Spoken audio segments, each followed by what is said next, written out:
Le Dvar Torah est dédié Leilui Nishmat André David Ben Yitzhak Tahar. Ce soir, c'est la cérémonie des Shiva. Dans la paracha de Vayishlach, la Torah nous raconte que Yaakov et Esav se sont retrouvés après une bonne vingtaine d'années de séparation. Mais Yaakov a eu écho des intentions maléfiques de Esav. Il s'apprêtait à anéantir Yaakov et sa famille. Il est venu avec 400 hommes armés jusqu'aux dents dans ce but. Et donc, Yaakov s'est préparé à 3 procédés. Premièrement, la prière. Deuxièmement, les cadeaux. Troisièmement, la guerre. Il a prié Hachem pour être sauvé. Il lui a envoyé des cadeaux pour le séduire avec toutes sortes de messages chaleureux, mielleux. Et également, au cas où Esav ne s'est pas soudoyé, séduire, alors Yaakov se préparait également à la guerre qui lui serait imposée. Mais dans sa prière, il s'adresse à Kadosh Baruch Hu dans les termes suivants. Hatzilenina miyad ahi miyad Esav peni yavo veikani em al banim ve'ata amarta hetev etiv imach vesamti et zaracha kechol hayam asher lo yisafer merov. Kadosh Baruch Hu, sauve-moi de la main de mon frère, de la main de Esav, car je le crains. J'ai peur qu'il frappe les enfants avec leur mère. Alors que toi, Dieu, tu m'avais promis de faire de ma descendance aussi nombreuse que le sable de la mer. Morav et Rabotai, il y a dans cette prière de Yaakov Avinu une curiosité. Il s'est répété Hatzilenina miyad ahi miyad Esav. Sauve-moi de la main de mon frère, de la main de Esav. Mais il n'avait qu'un seul frère, il s'appelait Esav. Pourquoi est-ce qu'il a besoin de le préciser? Le Zohar HaKadosh en déduit qu'une prière doit être toujours précise et détaillée. Bien que HaKadosh Baruch Hu sonde les cœurs, scrute les reins, il connaît nos pensées. C'est lui qui nous a créés avec nos besoins, nos nécessités. Donc il sait exactement ce qu'on veut dire dans notre prière. Et pourtant, ça ne suffit pas de prier globalement. Il faut dire avec exactitude à Dieu ce que tu veux. Pourquoi? C'est pas pour lui, c'est pour toi. Il sait exactement ce dont tu as besoin.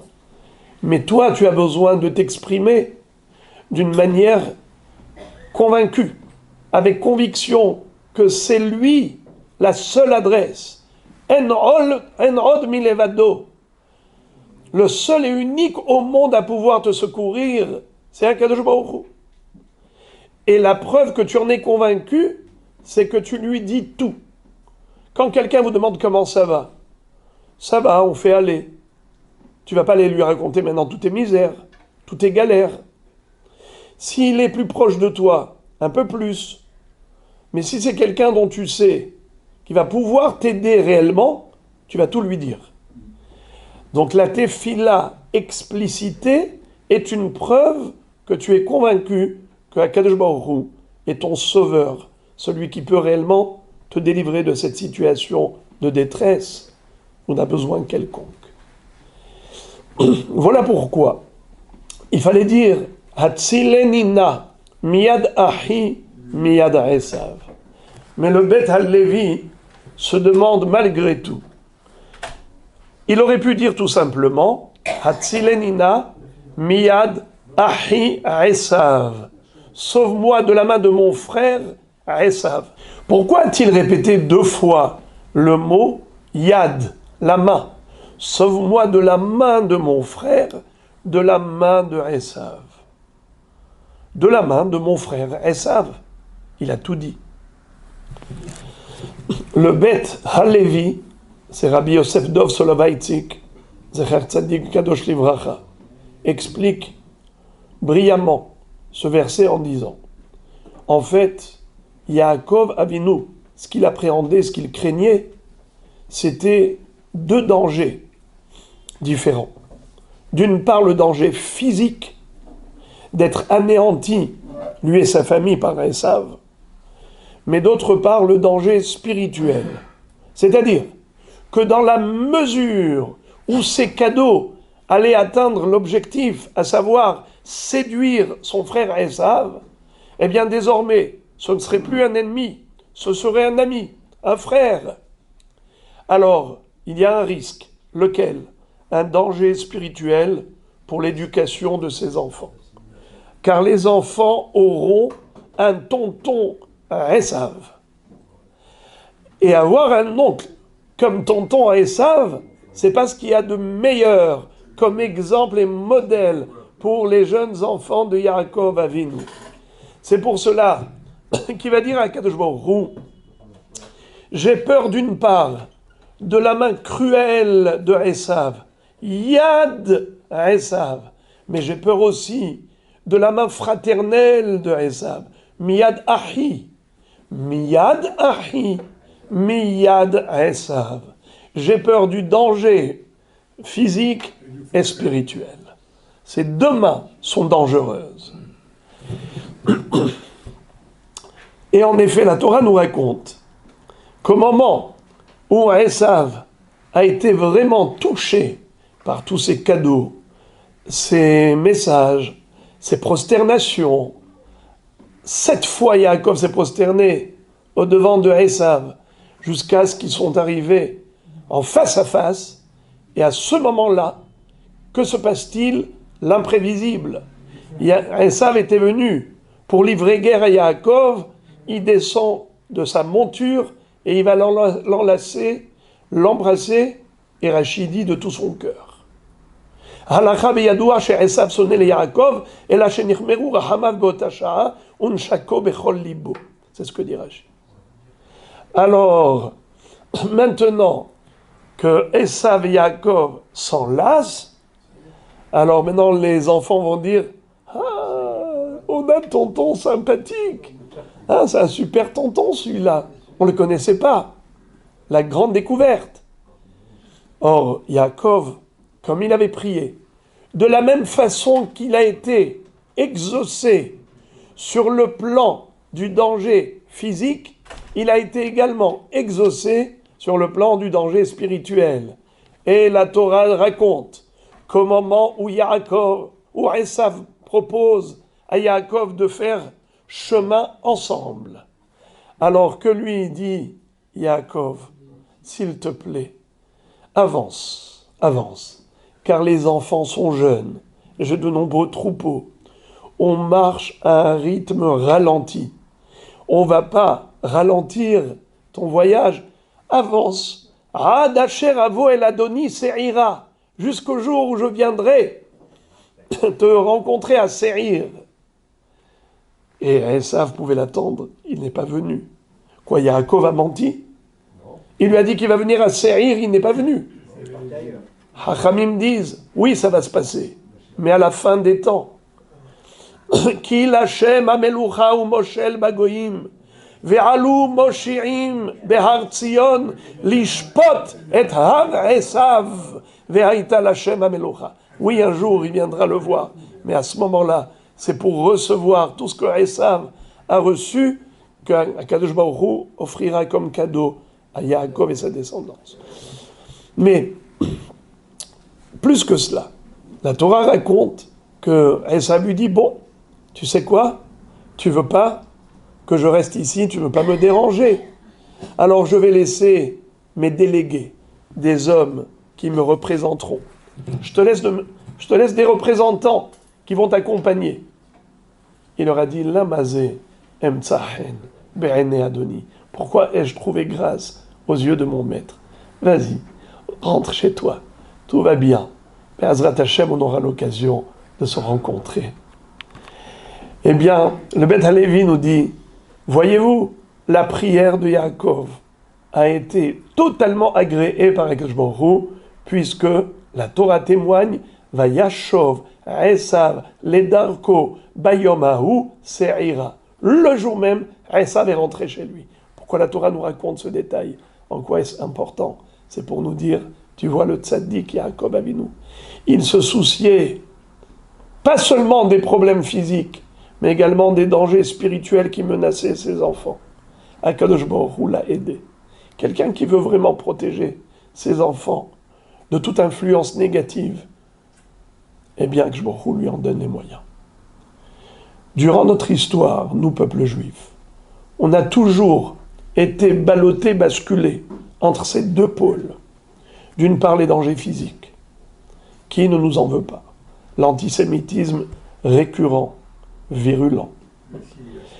Et lorsque, à des moments donnés, il y a eu ce qu'on appelle l'âge d'or, où on s'est retrouvé dans des pays d'exil, mais un exil radouci.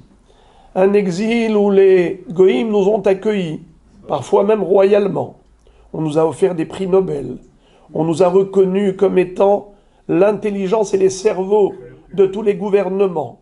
Même les rois prenaient des juifs comme conseillers.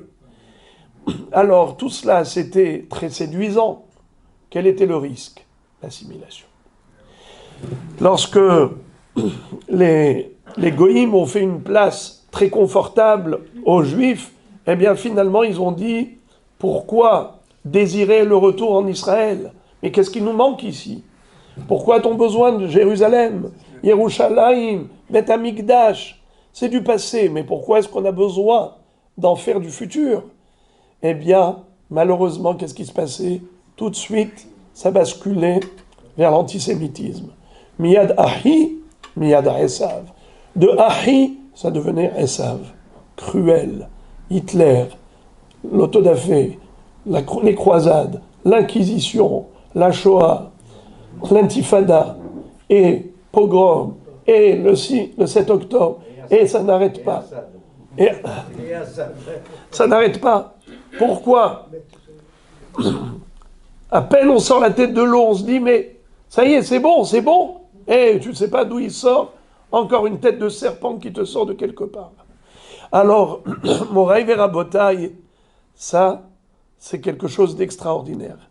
Ram levada ishkon, ou bagoim loit hashav. C'est un peuple qui vit isolé. Il n'est pas considéré parmi les nations. Ça veut dire que si on arrive à comprendre qu'on doit sauvegarder nos valeurs, eh bien, Akadosh Baruch Hu dit, ne t'inquiète pas. C'est moi qui te protège. Petite brebis parmi 70 loups. Petit peuple entre les 70 nations. Toujours pointé du doigt. Avec un pays aussi petit mais toujours convoité. N'aie pas peur. Je suis là pour te protéger, à condition que toi tu préserves ton identité. Alors je voudrais dédier et dédicacer ce Dvar Torah à notre cher Niftar André David Ben Yitzhak, parce que je vois les enfants, Baruch Hashem, qui aiment la Torah, qui aiment les mitzvot. Et j'ai vu notre cher Yitzhak comment il prie. J'étais très ému. Béhémet, c'est difficile de faire des éloges devant une personne, mais je me dis, c'est comme ça que tout le monde doit prier. Plonger dans son sidour, il n'y a rien d'autre. Hein, comment vous aviez dit la dernière fois, si tu bavardes à la synagogue, alors dis-moi où est-ce que tu vas aller pour prier.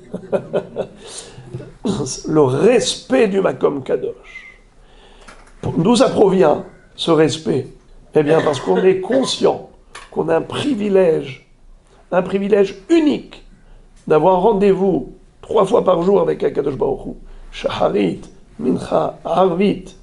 Et quand tu fais ta tfila, Da lifne mi ata omed, lifne melech, malchei hamelachim Akadosh Baruch Hu. Quand tu viens faire la tefila, n'aie pas la tête en l'air. Essaye de te concentrer et de réaliser devant qui tu te tiens. À tel point que les chassidim arishonim hayu shoim sha'achat kodem atfila, sha'a tefila ve'sha'a harat tefila. Ki en mitpallel, En omdim litpalel ela mitoch koved rosh. La tefila doit se faire dans un esprit de sérieux et pas avec un esprit léger. Alors que son âme repose en paix dans le Gan Eden et que le srout de toutes les mitzvot de ses enfants et sa famille l'accompagnent pour jouir de la splendeur divine dans le Olam Abba, et que Baruch Hu lui réserve le meilleur sort parmi les tzadikim. Bruchim tiyu.